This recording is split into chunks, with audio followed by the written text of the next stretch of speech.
Assalamualaikum warahmatullahi wabarakatuh.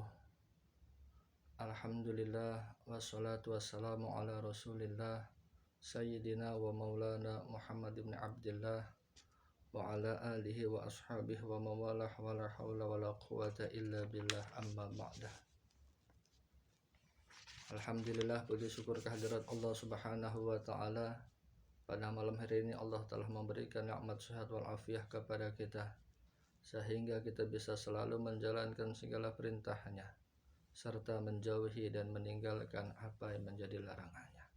Kita berharap kepada Allah subhanahu wa ta'ala, mudah-mudahan amal ibadah kita di bulan lalu, sekarang, dan yang akan datang diterima Allah subhanahu wa ta'ala. Salawat teriring salam marilah kita haturkan kepada baginda Nabi besar Nabi Muhammad sallallahu alaihi wasallam.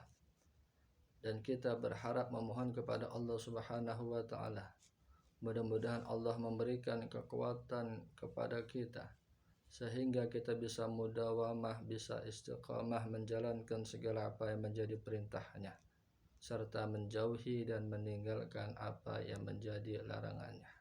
Amin Allahumma amin. Hadirin dimanapun kalian berada, pada kesempatan malam hari ini saya akan membacakan sebuah kisah yang mungkin bermanfaat buat kita dalam menjalani kehidupan di dalam keseharian kita. Hal ini ada di dalam kitab Fiqhul Hikayah. Kisah ini menceritakan ketika Imam Syafi'i radhiyallahu anhu, beliau berkunjung kepada Imam Ahmad bin Hanbal. Ketika sampai pada rumahnya, wa ba'dama tanawala ta'amal asa sawiyatan namal imamu asy-Syafi'i fi ghurfatihi. Ketika Imam Syafi'i berkunjung kepada Imam Ahmad, ketika sampai di rumahnya Imam Syafi'i dan Imam Ahmad makan bersama. Selepas dari makan, maka Imam Syafi'i beranjak ke kamarnya untuk istirahat tidur. Wa fi shabahi qalat bintul Imam Ahmad li abiha. Pada keesokan harinya, pada waktu pagi hari, putri daripada Imam Ahmad bin Hanbal bertanya kepada Ahmad bin Hanbal, "Ya abatah, ahadha huwa asy-Syafi'i alladzi kunta tahaddatsta anhu?" Wahai ayahku, apakah ini Imam Syafi'i yang engkau ceritakan kepadaku? Qala laha na'am ya ibnati. Imam Ahmad bin Hanbal menjawab pertanyaan dari putrinya. Beliau mengatakan, "Ya wahai anakku." Qalat lahu laqad lahattu alaihi thalathata umur. Kemudian putri dari Ahmad bin Hanbal, beliau bertanya kepada Imam Ahmad bin Hanbal, "Sungguh saya perhatikan atas diri Imam Syafi'i tersebut akan 3 perkara. Yang pertama, annahu indama qadimna lahu at-ta'am akala katsiran." Yang pertama, ketika Imam Syafi'i sampai kepada rumahnya Imam Ahmad bin Hanbal, yang mana ayah dari putri tersebut, Imam Syafi'i akala katsiran, makannya banyak. Kejanggalan yang kedua yang diutarakan oleh putrinya adalah wa indama dakhala al-ghurfata lam yakum liyusalliya qiyamal lail. Ketika Imam Syafi'i masuk ke kamarnya, maka Imam Syafi'i tidak melaksanakan qiyamul lail. Adapun keganjalan yang ketiga yang dilihat oleh putrinya Imam Ahmad bin Hanbal, wa indama shalla bina al-fajr shalla min ghairi ayyatawaddu'a. Ketika Imam Syafi'i keluar sholat bersama kita, saya perhatikan Imam Syafi'i sholat tanpa berwudu terlebih dahulu.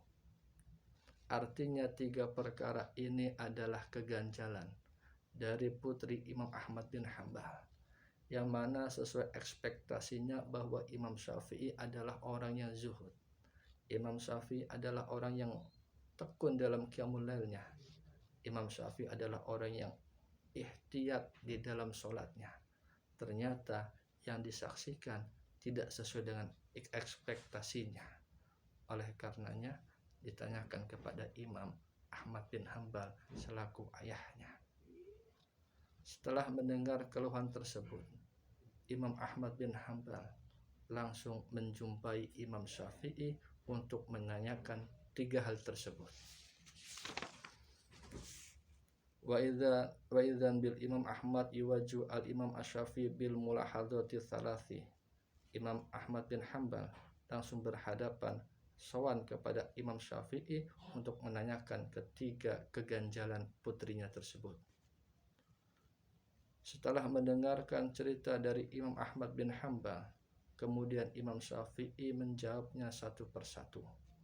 Fa'idzan bis Syafi'i yaruddu 'ala Imam Ahmad bin Hambal fayaqulu lahu ya Ahmad laqad akaltu katsiran li annani a'lamu anna ta'amaka min halalin wa annaka karimun wa ta'amul karim dawa'un wa ta'amul bakhil da'un. Wahai Imam Ahmad bin Hambal, sesungguhnya saya makan dari makananmu yang banyak karena saya yakin bahwa sesungguhnya makananmu adalah makanan yang halal, dan sesungguhnya engkau adalah orang yang mulia.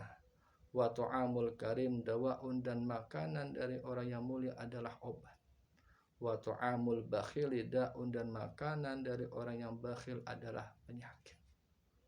Wa ma akaltu li asba'a wa inna ma akaltu li atadawi bi ta'amika.